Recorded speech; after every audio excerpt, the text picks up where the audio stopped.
Hey friends, it's Sarah. Welcome back to Midwifery Garden.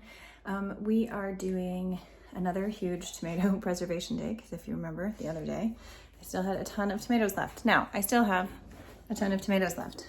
I have all of these sauce tomatoes, all of these slicing tomatoes, a bucket of tomatoes outside that is huge and ridiculous, and more coming in from the garden. So, strangely enough, I am not using all of these fresh tomatoes today. I will probably put them in the freezer soon for the next batch because I'm taking out all of the tomatoes that I froze before. So this is 20 pounds weighed out on a scale. This is another 10 pounds. And then we have another 10 pounds over here. I did have to add about 3 pounds of fresh to make that 40 pounds. But this is gonna make pasta sauce for the year. And so we want a really big batch.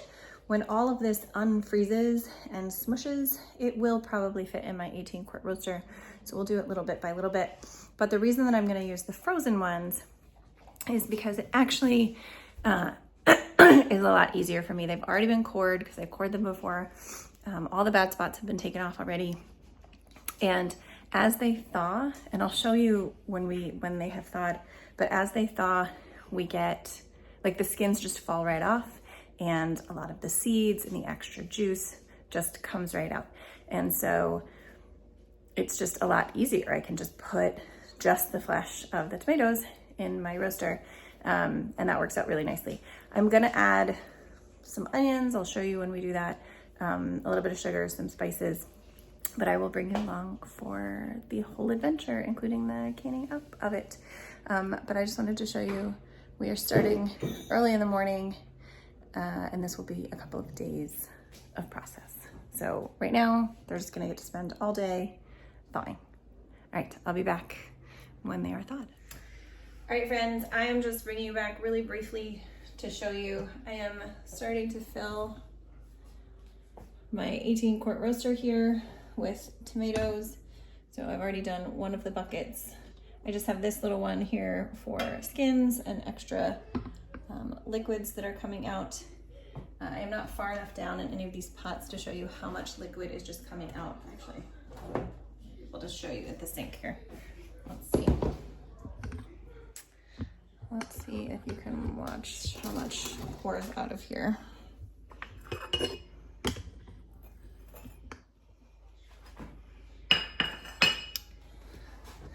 So, I don't know if you can see, not quite the right angle. All right, so this is like all just juice that comes out of there. So that is just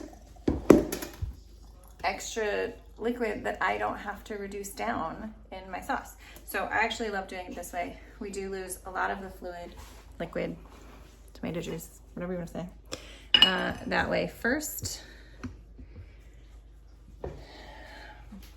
which makes this much easier. And then the only other thing I wanted to show you about this part was how ridiculously easy these skins come off. Okay, I did not blanch them before, I did not peel them before, but I can just peel these skins off, easy peasy, the same as if they had been blanched ahead of time. And then I am doing a little mini de-seeding by just squeezing out some of those seeds into this extra little bowl here. And then my tomatoes go right in. So obviously I have another 30 pounds of tomatoes to do. I'm not gonna make you guys watch all of that. But I have just found that when I am doing these huge batches that I do want the skins off for, pasta sauce, we will probably make some ketchup and I will definitely want the skins off for that. This is really actually the easiest way. So I prep them, I put them in the freezer. They can stay in the freezer for a couple of days or a couple of weeks, just depending on how soon I get around to that next project. We do not have enough room in the freezer for the number of tomatoes that we currently have. So we did have to get these out before we could get any more in. Our salsa and diced tomatoes from earlier in the week this is only a couple days later. These have only been in the freezer for a couple of days. Have just managed to get themselves back downstairs to our long-term food storage area. We do a lot of processing our own food here, mostly just because it makes me happy to know where my food is coming from and what's been put on it. But I'll bring you guys back when we are mostly full with the roaster.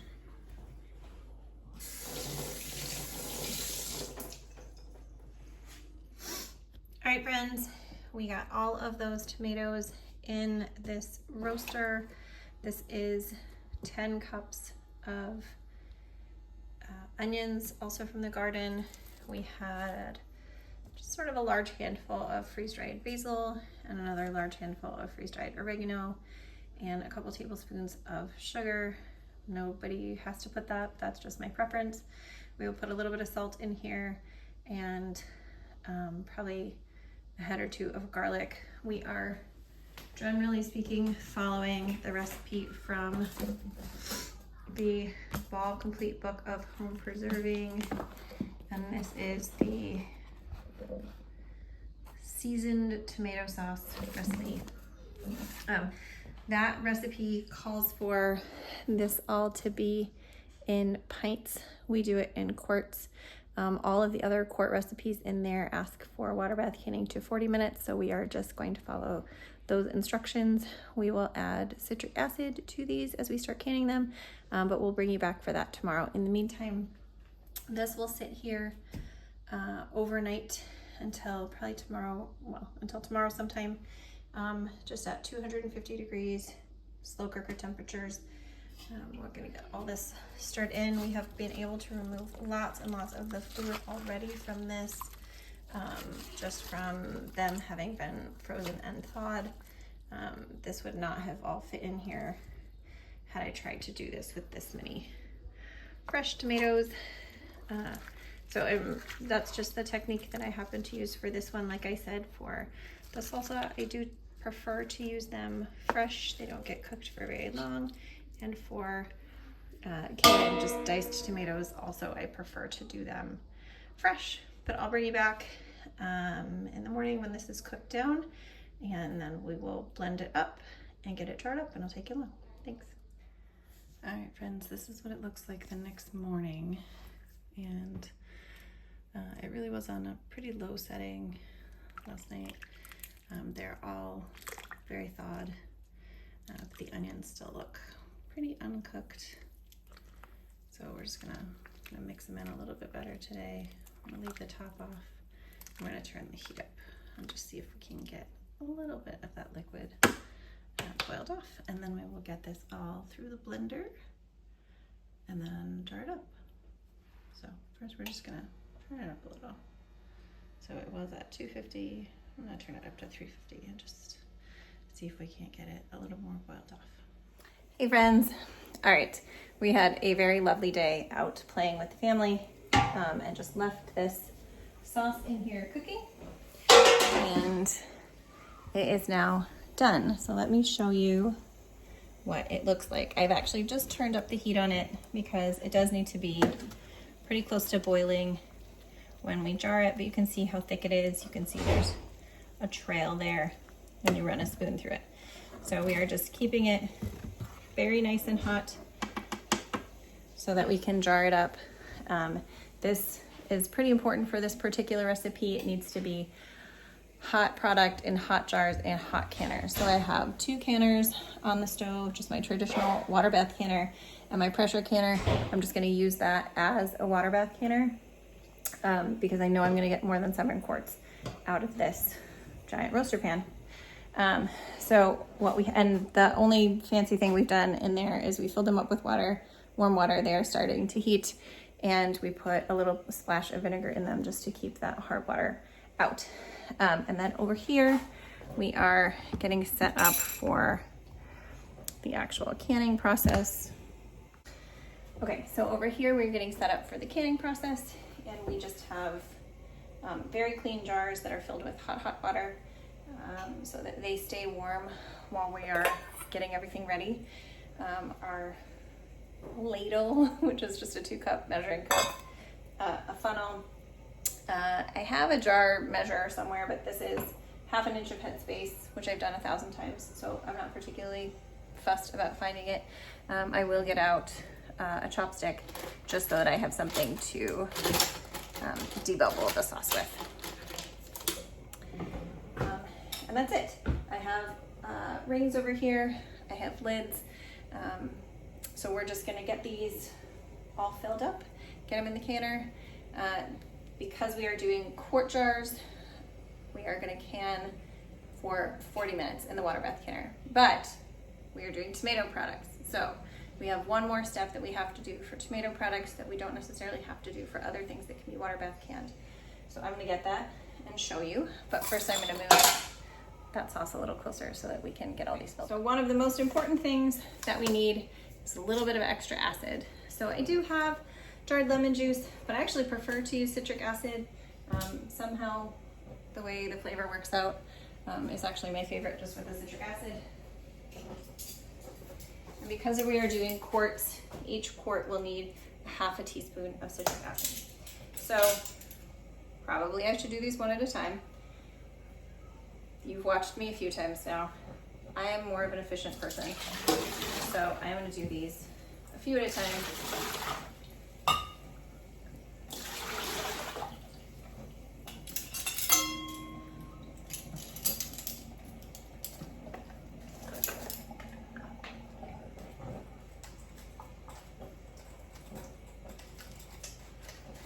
There's some large chunks in here that are not what I'm looking for. There we go. So, like I said, just 1/2 teaspoon. It does need to be a food grade citric acid. Citric acid can be used over a lot of things, including bath bombs and beauty products. Those also usually use food grade, so it shouldn't be that hard to find. There are lots of different Amazon versions of it. Just had my cup. Alright, and we're just gonna get these all filled up. Again, hot sauce into hot jars is important. And hot sauce into hot jars into hot canner.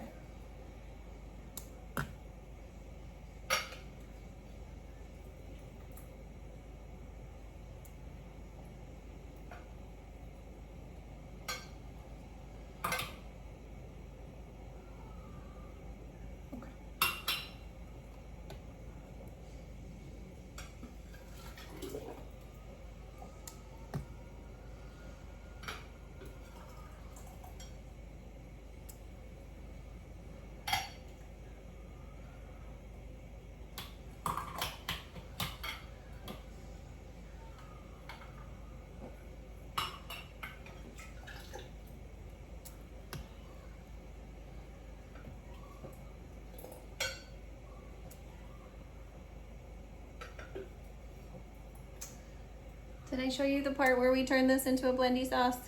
I might not have. We might have skipped that part. Anyway, I just used, you can use a hand mixer. I find that I get a more consistent texture to the sauce if I use my actual blender. So I just use my blender, pour it into a big giant pot, and then move it back into this sauce pot when I'm done with that. All right, so I can do these 3 at a time, but I still need to do all the steps.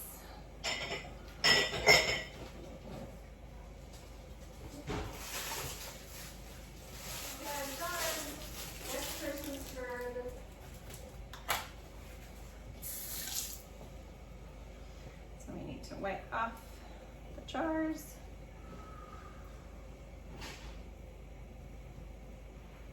All that sauce off of there.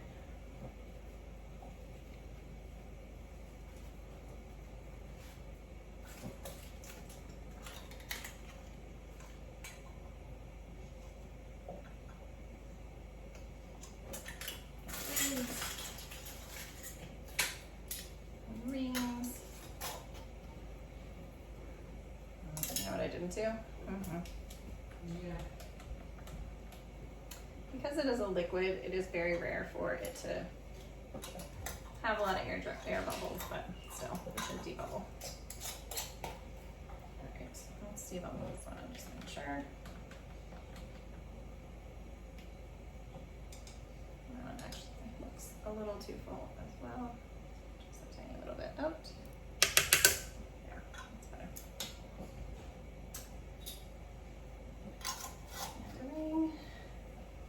And then we will get these in those pots that are right behind us. And these pots started with hot water, so they are hot now.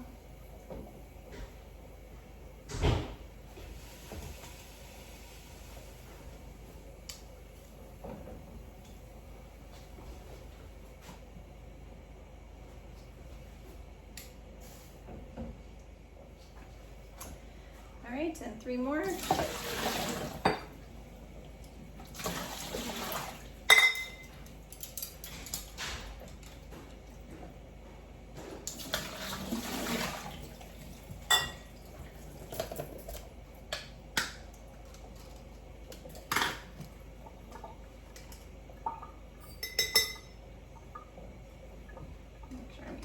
Teaspoon.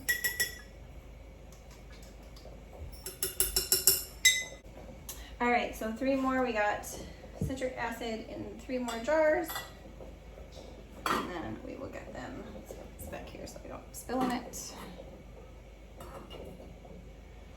All filled up.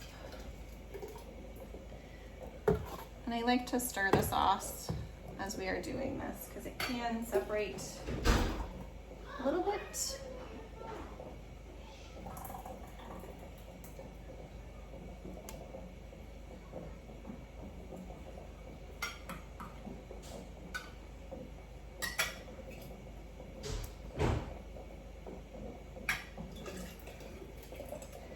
Typically I get about 10 quarts out of this roaster, but we will see.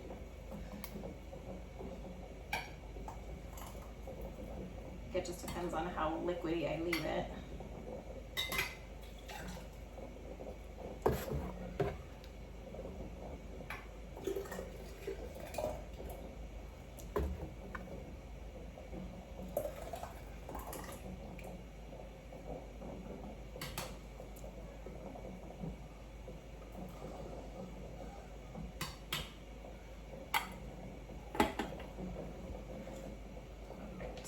Bubbles.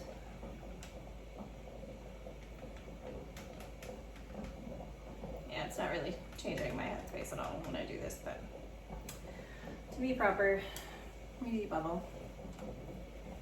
Wipe our rims.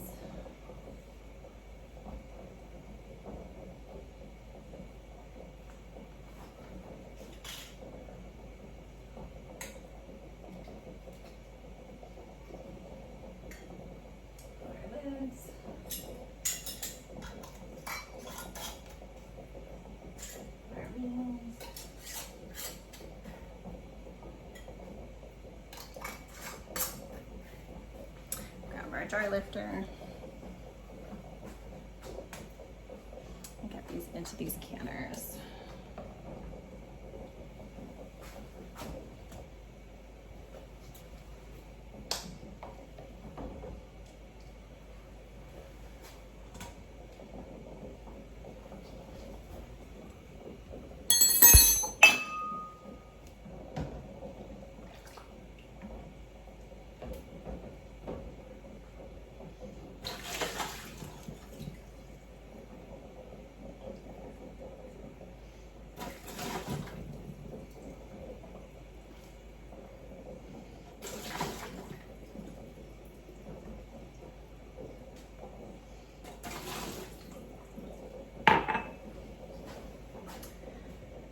All right, so if any of you are canners, you know that we can only fit 7 quarts into kind of any canner I've seen. I guess maybe there are bigger ones that I haven't seen. And that was already 6. Well, let's not get ahead of ourselves. acid. And this is why I definitely have more than one more quart in there. This is why I just wanted to have 2 canners running, because I'd really rather just get it all done at once if I can. I do not think I would get more than 14. I only have 12 cleaned up here.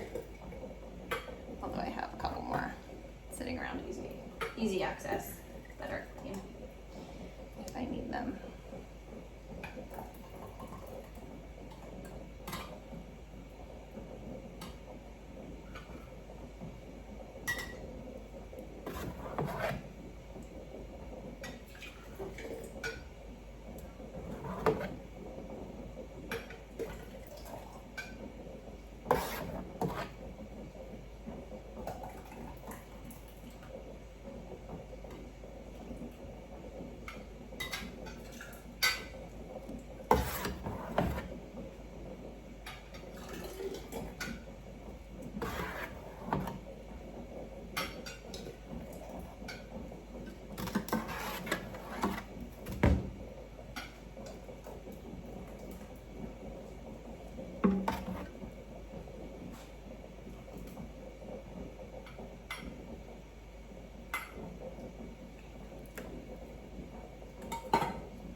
Together lids here.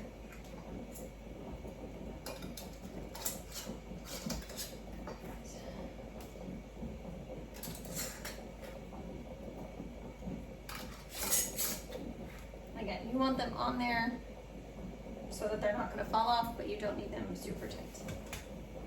I'll put this in as the last one in this canner.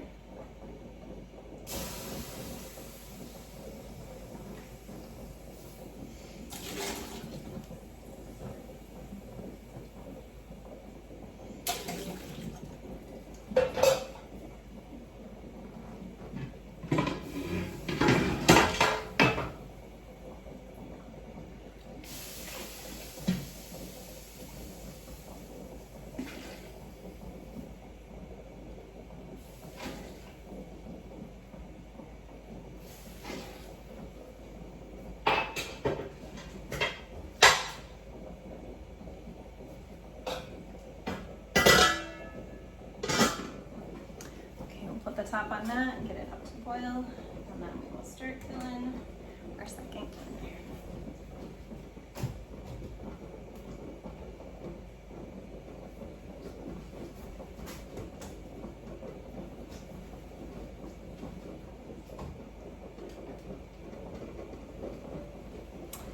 That is already 9, so I will definitely get more than 10 jars.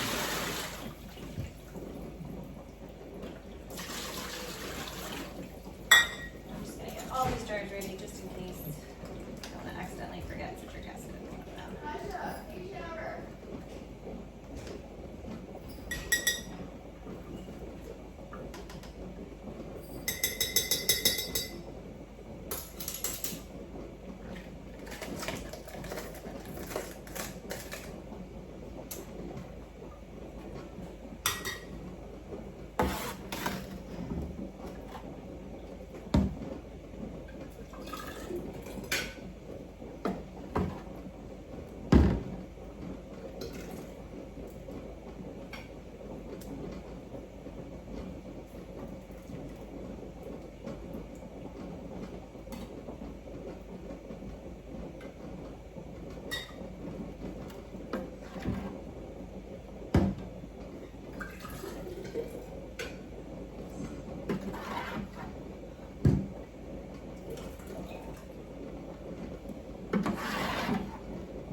think this will probably be enough to fill this whole jar.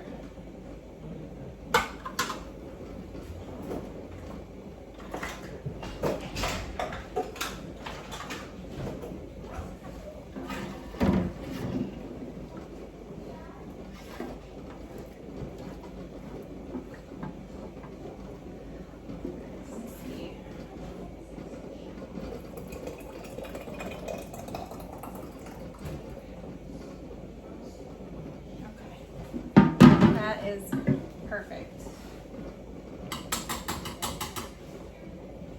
Perfect. All right, maybe a teeny tiny bit more in there. Beautiful. All right, and then once I get these cleaned up, jars lids on. So that was 12 quarts. It is an 18-quart roaster, but we did have to fit all the fancy stuff in there and have to have room for it to not spill over. So 12 quarts is just about right after it has cooked down.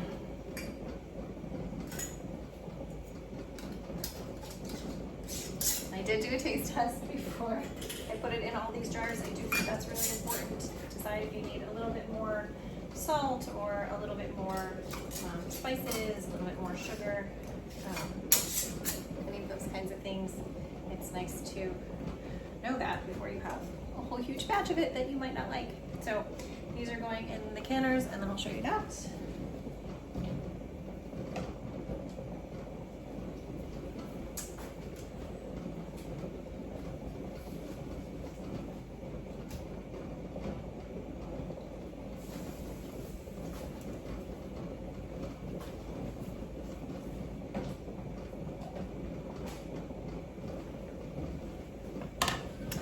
And we will get this all cleaned up.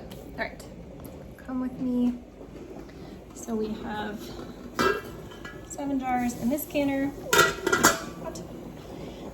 and 5 jars in that canner. And then we're just gonna put the top on that. It is the pressure canner. We're just gonna set it on top, but not lock it into place. And it will just water bath can. Once these come up to boiling, they will boil for 40 minutes, and then we will turn off the heat and let them cool slowly, and then get them back out onto the counter, onto a towel, so that they don't go onto the cold surface of the counter and have that temperature difference that could make those jars crack. So I am gonna go clean up the mess. It always dribbles a little bit, and we'll be back when they are ready for the next step. All right, friends, the timer just went off, so then we just take the top off, and we let them set for 5 minutes, just to adjust the temperatures a little bit, and then in 5 minutes we'll come and take them out. Friends, I forgot to bring you along for taking these out of the canner last night, but this is what we get. So now that it's morning and the jars are cool, you just come in and you take the rings off. And I check the seals just by literally lifting the jar by the top. And that is well sealed. So I will get these put away